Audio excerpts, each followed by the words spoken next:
All right, the Franklin Mint proof sets and a couple of their brilliant and circulated special mint sets for the Philippines. Well, first one, of course, it's interesting how these go down in vintages and go up correspondingly in value now. All this time, the bullion value you see is the same for all but one of these. So this is the original 1975 set. So there they are. See, there's an awful lot with Marcus there, 1 and 2. There's also a gold coin that year, but that's not part of this set, nor is it made at the Franklin Mint. Okay, but they all say 1975 on at least one side or the other. Okay. Also for 1975 is the specimen set. I'll leave this here. We can look at that. Okay, that's cool. Now, as you can see, these all have that uniform, smooth look of not a cameo proof, but just like something you'd find in a special mint set. Okay. Well, the first year is the easiest, and even those can go for some fairly good money, assuming the coins are in decent shape. Now, the second year, this poor tired old thing is already kind of falling apart. Well, let's start with the proof set here first.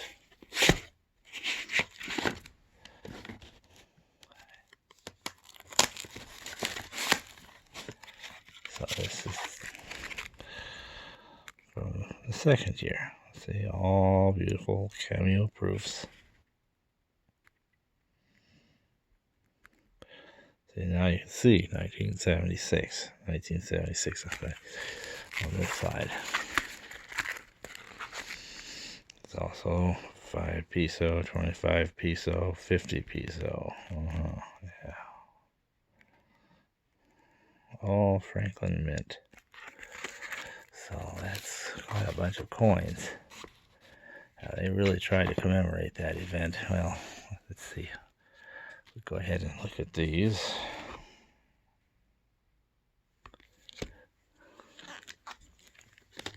Oof, boy, that's really just falling apart.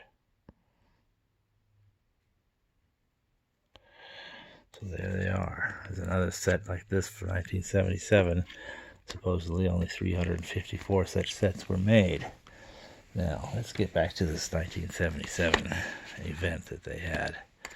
They not only sold a separate coin just for that alone, the annual meetings. The Board of the Governors had an annual meeting. And that's worth commemorating, huh? Okay, well, that's interesting. Well, I guess it is. Because they not only commemorate it that way, they made another special coin just for that. That's not in the proof set or any proof set. Look at that. World Bank, International Finance Corporation, International Development Association, International Monetary Fund. Wow. Board of Governors, Manila, Philippine, 1976. Annual meetings. Hey, look at that. You still got the little F mint mark there. Issued by the central bank. So, kind of an odd little extra thing. Franklin Mint sure loves making these kinds of things. Okay. Now, continuing. As I said, with each passing year, the mintages of these sets goes down, down, down. See, now, 1977, for some strange reason, we turned everything around. So now, before we had the fronts on one side, now we have it on the other. But they're still all nicely frosted versions.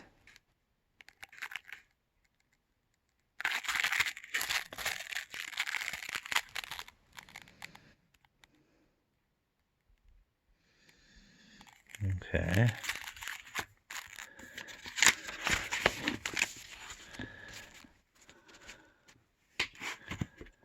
All right, 1978. Okay, they continued that reversed coin look.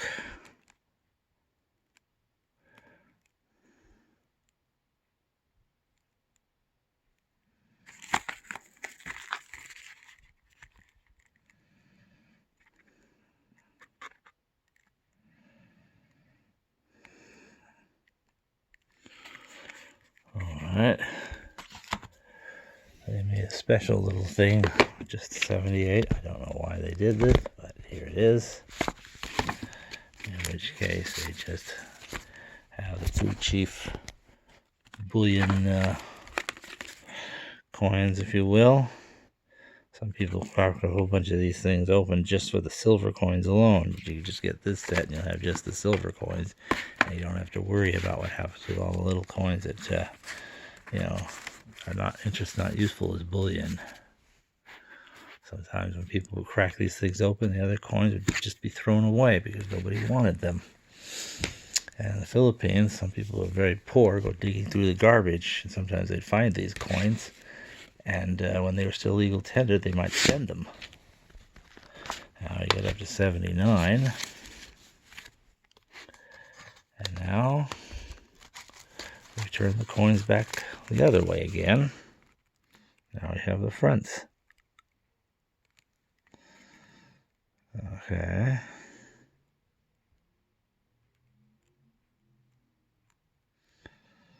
Well, I like the way that hair is in that ear of the child. It just really gleams. And then here's the backs.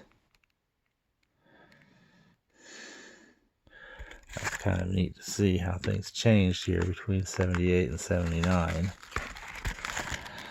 On the bigger coins, what used to say Republica ng Pilipinas on the ribbon, and now says Isang Bansa, Isang Diwa on the ribbon, if they have a ribbon. Okay.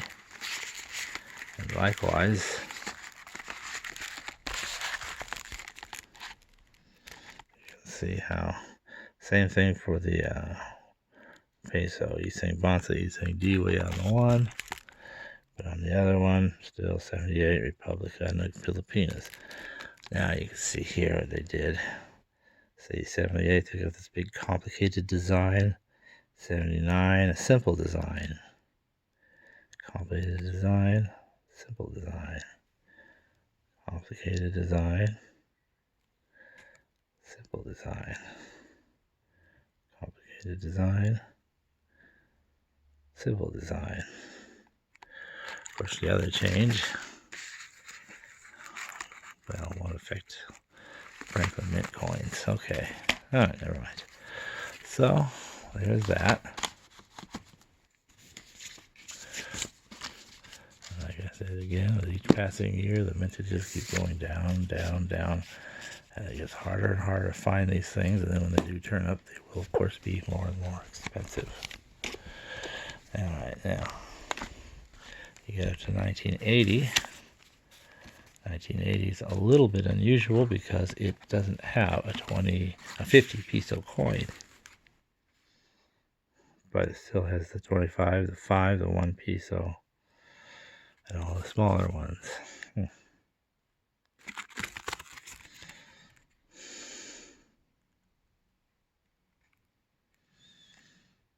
There's a nice shot of MacArthur. Wow, cornpipe. Oh, look at that.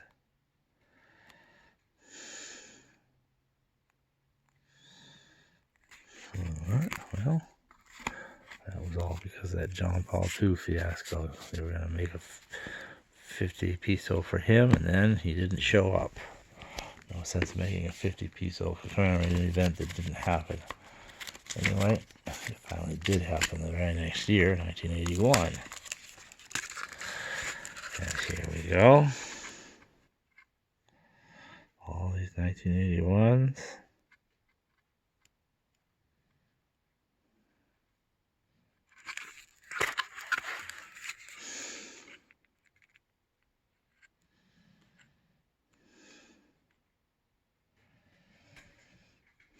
Okay. So now they're getting harder and harder to find.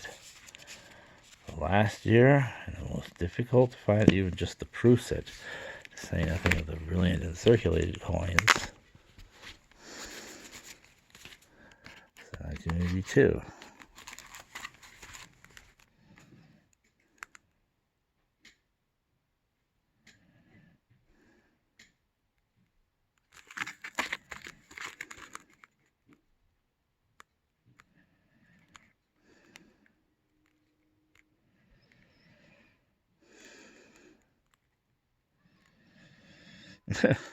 That's an interesting coin. This was supposed to show the Philippine soldier alongside the American soldier in Corregidor.